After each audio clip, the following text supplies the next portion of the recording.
মুক্তাদিকে সামি আল্লাহ লিমান বলতে হবে না, মুক্তাদিরা সামি আল্লাহু লিমান হামিদা বলবে না, মুক্তাদিরা রব্বানা লাকাল হামদ, ইমাম সাহেব বলবেন সামি আল্লাহু লিমান হামিদা এবং ইমাম সাহেব রব্বানা লাকাল হামদ বলতে পারবেন, কিন্তু মুক্তাদিরা শুধু সামি আল্লাহু লিমান হামিদা বলবেন, এটা হচ্ছে রব্বানা লাকাল হামদ বলবেন, এবং অথবা বলবেন আল্লাহুম্মা রব্বানা ওয়া লাকাল হামদ, অথবা বলবেন রব্বানা ওয়া লাকাল হামদ, তিনটি যে কোনো একটি বলতে পারেন, কোনো সমস্যা নেই। অর্থাৎ তিনি বলতে পারবেন রব্বানা লাকাল হামদ, অথবা বলতে পারেন রব্বানা ওয়া লাকাল হামদ, অথবা তিনি বলবেন আল্লাহুম্মা রব্বানা ওয়া লাকাল হামদ। আরও যদি বাড়িয়ে বলেন হামদান কাসীরান তাইয়িবান মুবারাকান ফি, তাহলে আরও ভালো। আর যদি আরও বাড়িয়ে বলেন আহলাস সানা ওয়াল মাজদ আহাক্কু মা ক্বাল আবদু ওয়া কুল্লুনা লাকা আবদ আল্লাহুম্মা লা মানি'a লিমা আ'তাইত ওয়া লা মু'তিয়া লিমা মানা'ত ওয়া লা ইয়ানফা'ু যাল জাদ্দি মিনকাল জাদ, তাহলে আরও ভালো।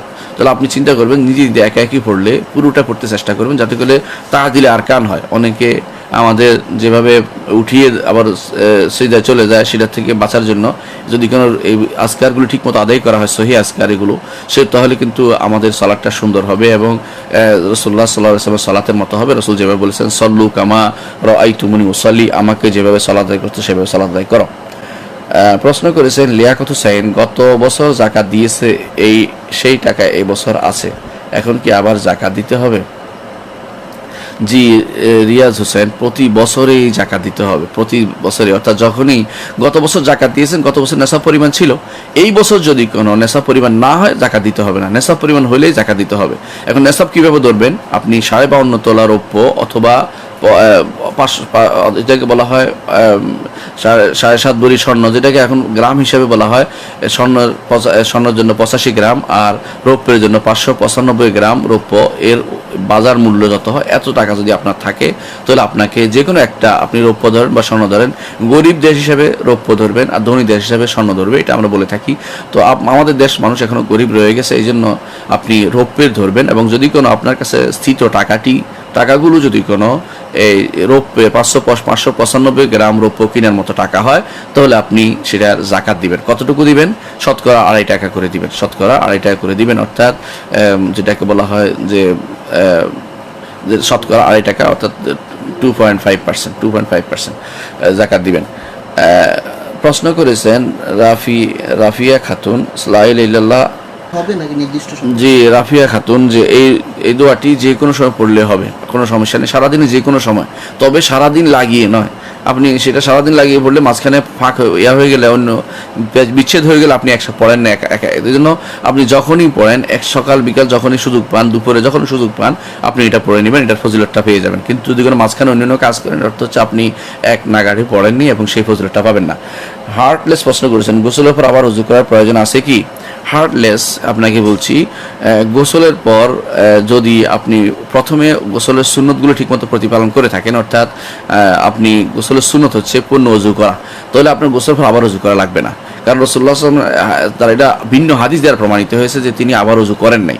এই জন্য গোসলের পর আবার ওযু করেন না, যেহেতু প্রমাণিত হয়েছে, সেহেতু গোসলের পর দ্বিতীয়বার ওযু করা লাগবে না। তবে শর্ত হচ্ছে একটা, আপনার শরীর গোসলের সময়ে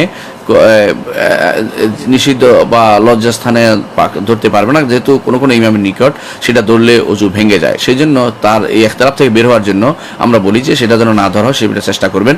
এই জন্য আবার ওযু করে নিয়ে এটা উত্তম। তারপরেও যদি আপনি শিওর হন যে কোথাও লাগেনি, তাহলে আলহামদুলিল্লাহ আপনার ওযু হয়ে যাবে। যদি ওযুর শুরুতে, গোসলের শুরুতে ওযুর মতো সুন্দর করে আগে ধুয়ে নেন, কোনো ইমামের মতে সেগুলো লাগবে না, বরং ওযু গোসল করলেই কিন্তু তার ওযুটা হয়ে যাবে। এটা কিন্তু শক্তিশালী মত, কারণ গোসলের মধ্যে সবই হয়ে যায়। যে কেউ গোসল করে তার হাত ধোয়া হয়, মুখ ধোয়া হয়, মাথা ধোয়া হয়ে যাচ্ছে এবং পা ধোয়া হয়ে যাচ্ছে, কিছু বাকি নেই, সুতরাং তার কিন্তু ওযু হয়ে যাবে যদি অন্য কোনো লজ্জাস্থানে হাত না লাগে। প্রশ্ন করেছেন মাস্ক ফ্রেস সালাত আদায় করা যাবে কি? এই প্রশ্নের উত্তর আমরা আগে দিয়েছি। প্রশ্ন করেছেন শরীফুল শেখ রফিয়াদাইন, প্রশ্নটা হারিয়ে গেছে।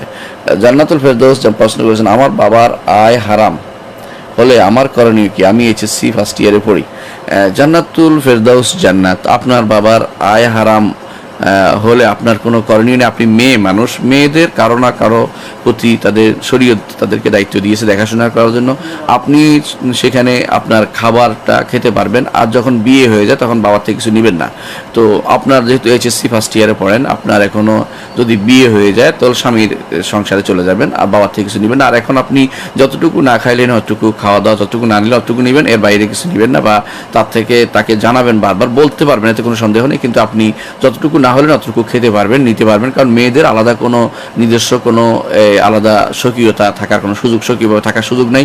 তিনি হয়তো বাবার ঘরে থাকবেন না, স্বামীর ঘরে থাকবেন অথবা ভাইয়ের ঘরে থাকবেন। তো যেহেতু নিজে একা থাকার কোনো সুযোগ নেই, সেই জন্য আপনি আপনার বাবার ঘরে খেতে পারবেন। তার গুনাহ হবে, আপনার কোনো গুনাহ হবে না। তবে আপনাকে অবশ্যই তাকে জানাতে হবে জিনিসটা হারাম, যাতে করে তিনি এর থেকে বেরিয়ে আসতে পারেন।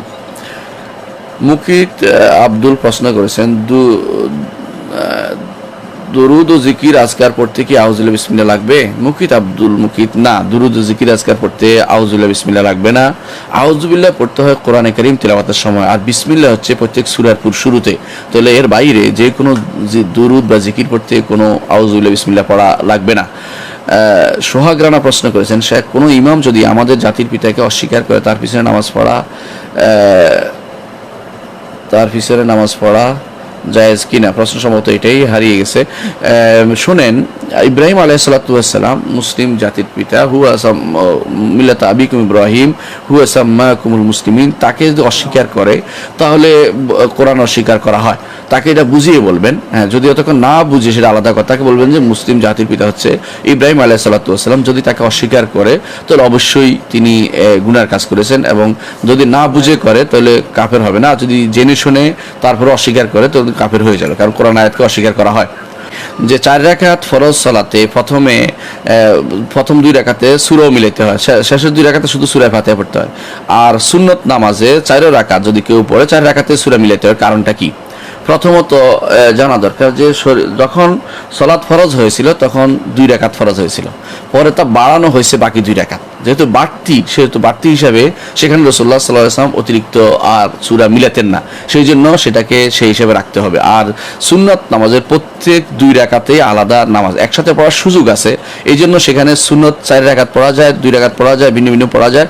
তো একসাথে পড়ার সুযোগটা তিনি নিয়েছেন, বোঝা গেল যে সুযোগ নেওয়ার কারণে তার কিন্তু সূরা ফাতিহার সাথে আর কেরাত পড়া বাদ যাবে না, কারণ যেহেতু তিনি একসাথে এমনি 2 রাকাত পড়লে হয়তো তার, কিন্তু তিনি 4 রাকাত পড়ার একটা সুযোগ নিয়েছেন, সালাম না ফিরিয়ে আবার দাঁড়িয়ে গেছেন, শুধু এটাই। এই জন্য সুন্নত নামাজ 2 রাকাত পূর্ণ নামাজ, আর 4 রাকাত এখানে 2 রাকাত ছিল মূল সালাত, তারপরে বাড়তি হয়েছে, বাড়তি অংশ। এই জন্য যেমন মাগরিবের সালাতে এবং এশার সালাতে এবং জোহর এবং আসরের সালাতে শেষ 2 রাকাতে আর পড়তে হয় না, কারণ সেদের বাড়িয়ে দেওয়া হয়েছিল, এই জন্য সেখানে রাসূলুল্লাহ সাল্লাল্লাহু আলাইহি ওয়াসাল্লাম পড়েন নাই। সেটার উপর নির্ভরশীল হবে। আশা করি বিষয়টা আপনি বুঝতে পারছেন। প্রশ্ন করেছেন সৈয়দ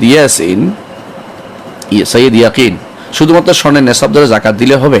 এক্ষেত্রে কি স্বর্ণের নেশাব পরিমাণ টাকার জন্য অপেক্ষা করতে হবে? দেখুন, যদি স্বর্ণের নেশাব পরিমাণ টাকা, আপনি দেখবেন আপনি কোন দেশে বাস করছেন। যেখানে মানুষ দরিদ্রসীমার নিচে বাস করছে, দরিদ্রসীমা যে দেশে দরিদ্রসীমার নিচে বোঝায় যে রৌপ্যের নেশাবের নিচে, সেখানে আপনি রৌপ্যই ধরবেন। আর যেখানে মানুষ ধনী, যেমন আরব আমিরাত, যেমন কুয়েত, যেমন সৌদি আরব, এরা কিন্তু অনেক ধনী মানুষ, তারা স্বর্ণের উপর ধরে, কারণ তাদের সাধারণ মানুষের কাছে ওই টাকা থাকে, কিন্তু তারা পূর্ণ তাদের সমস্ত তাদের আয় সংকুলন হয় না, তাদের এই জন্য অভাবী থেকে যায়, তখন তাদেরকে যাকাত দিতে হয়। কিন্তু আমাদের দেশের মানুষ যেহেতু বেশি অভাবী, এই জন্য আমাদের রৌপ্যের উপর ধরাই উচিত। তারপর আপনি যদি কোনো এমন দেশে থাকেন যেখানে মানুষ অভাবী নয়, বেশিরভাগই ভালো অবস্থানে আছে, তাদের দরিদ্রসীমাটা অনেক উপরে, অর্থাৎ তারা অনেক টাকার মালিক, তাদের প্রায় 50,000 টাকা সবার কাছে থাকে বছরে, যেটা সাধারণত 595 গ্রাম রৌপ্যের মূল্য এখন প্রায় 50,000 60,000 মতো। তো এরকম যদি থাকে, বা আরও কম হয়, অনেক সময় কম উঠানামা করে, তো এরকম যদি কোনো এলাকায় থাকে, আপনি যদি বুঝতে পারেন যেটা সবার কাছে আসতে হলে আপনাকে স্বর্ণের চলে যেতে হবে। স্বর্ণের চলে গেলে যখন আপনার স্বর্ণের নেশাব পূর্ণ হবে না, অর্থাৎ আপনার কাছে ধরেন 7.5 ভরি স্বর্ণ হয় নাই, আপনার কাছে 6 ভরি হয়েছে, আপনারা যাকাত দিতে হবে না তখন, কারণ সেটা তো আপনার এখন স্বর্ণ নেশাব হয় নাই।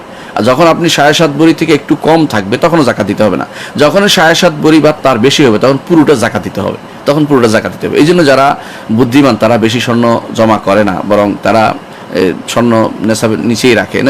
নেশাব পরিমাণ নিচে রাখলে তার কোনো জাকাত দিতে হবে না। তবে একটা জিনিস খেয়াল রাখতে হবে, স্বর্ণ এবং টাকা মিলে যদি কোনো তার জমা থাকে তো দুইটা একসাথে করতে হবে, এবং অনুরূপভাবে রৌপ্য এবং টাকা যদি কোনো একসাথে থাকে কারো কাছে, দুইটা একসাথে করতে হবে। এটা কিন্তু খেয়াল রাখতে হবে। শুধু যেমন নারীদের ব্যাপারে সাধারণত তাদের টাকা থাকে না, শুধু স্বর্ণ থাকে। যদি তাদের না কোনো নারীর 7.5 ভরি স্বর্ণ নাই, 7 ভরি আছে, তাহলে তার কোনো জাকাত নেই। কিন্তু যখন ওই 7.5 ভরি হবে তখন তাকে জাকাত দিতে হবে। এই জাকাত সে কোত্থেকে দিবে? এই জায়গার দুই অবস্থা দিতে পারে, স্বামী তাকে দিয়ে দিতে পারে, জায়েজ আছে। যার কারণ রাসূলুল্লাহ সাল্লাল্লাহু আলাইহি ওয়াসাল্লাম তিনি ইবনে আব্বাস রাদিয়াল্লাহু আনহু যাকাত দিয়ে দিয়েছিলেন। এটা প্রমাণ করে যে একজনের জাকাত আরেকজনের দিলে জায়েজ আছে, কোনো সমস্যা নেই। আর যদি স্বামী না দিয়ে তিনি নিজে দিতে হয়, তখন তিনি স্বর্ণ কমিয়ে কমিয়ে বিক্রি করে হলেও একটু একটু হলে জাকাত দিতে হবে, যাতে করে সেটা নেশাবের নিচে চলে আসে। নেশাব পরিমাণ হলেই পুরোটা জাকাত দিতে হবে, শুধু অতিরিক্ত অংশের নয়। এটা আবার ভুল বুঝেন না আবার কোনো দর্শক। কিন্তু আরেকটু প্রশ্ন করেছেন, কোন মুশরিকের মদের ব্যবসা করত, এখন সে মুসলিম হলো, তার কি মদের ব্যবসা টাকা হালাল হবে? এতে করণীয় কি?